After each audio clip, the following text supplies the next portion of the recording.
कौवा और कोबरा बहुत साल पुरानी बात है। एक धनवान राज्य में बहुत बड़ा और पुराना बरगद का पेड़ था। उस पेड़ पर एक कौवा कव्वी क्रोस का जोड़ा अपने घोंसले में रहता था। ये जोड़ा दिन भर भोजन की तलाश में बाहर रहता और शाम होते ही लौट आता। उसी पेड़ के पास एक दुष्ट सांप कोबरा भी रहता था। कौवा कव्वी का जोड़ा बहुत आराम से गुजर बसर कर रहा था। इसी बीच कव्वी ने अंडे दिए। दोनों बेहद खुश थे, लेकिन एक दिन जब वो बाहर गए तो सांप उनके अंडों को खा गया।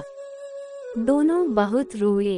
अब हर साल मौसम आने पर कव्वी अंडे देती और वो सांप स्नेक मौका पाकर उनके घोंसले में जाकर अंडे खा जाता। वो दोनों ही समझ नहीं पा रहे थे कि आखिर उनके बच्चों का दुश्मन कौन है, लेकिन जल्द हो वो समझ कि हो न हो यह काम उस सांप का ही है। सांप तो अंडे खाकर चला गया, लेकिन कव्वी के दिल पर जो बीता वो सोचा भी नहीं जा सकता था। कौवे ने अपनी पत्नी को ढाढ़स बंधाया। अब हमें शत्रु का पता चल चुका है, तो हम कुछ उपाय भी जरूर सोच लेंगे। कौवे ने काफी सोचा और अपनी मित्र लोमड़ी से सलाह लेने दोनों उसके पास गए। लोमड़ी ने अपने मित्रों की दुख भरी कहानी सुनी। लोमड़ी ने काफी सोचने के बाद कहा, मित्रों, तुम्हें वह पेड़ छोड़कर जाने की जरूरत नहीं है। मेरे पास एक तरकीब है जिससे उस दुष्ट सांप से छुटकारा पाया जा सकता है। लोमड़ी ने अपने चतुर दिमाग में आई तरकीब बताई। उन्होंने लोमड़ी को धन्यवाद दिया और अपने घर लौट आए। अगले ही दिन योजना अमल में लानी थी। दरअसल उस प्रदेश की राजकुमारी एक सरोवर में अपनी सहेलियों के साथ जल क्रीड़ा करने आती थी। उनके साथ अंगरक्षक तथा सैनिक भी आते थे। जब राजकुमारी और उनकी सहेलियां सरोवर में स्नान करने जल में उतरी तो योजना के अनुसार कौवा उड़ता हुआ वहां आया।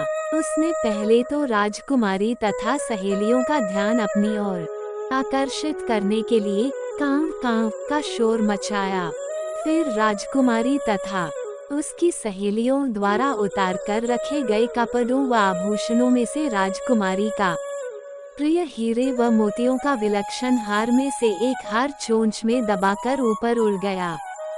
सभी सहेलियां चीखी, वह राजकुमारी का हार उठाकर ले जा रहा है।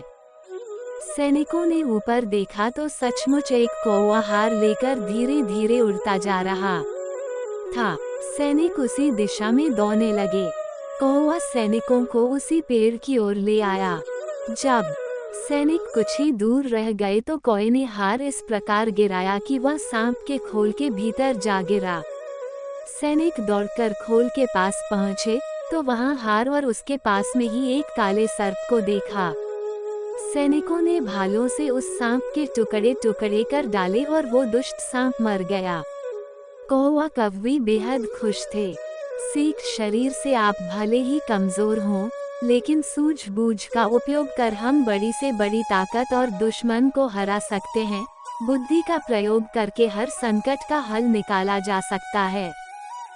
कृपया चैनल को लाइक, सब्सक्राइब और शेयर करें। धन्यवाद।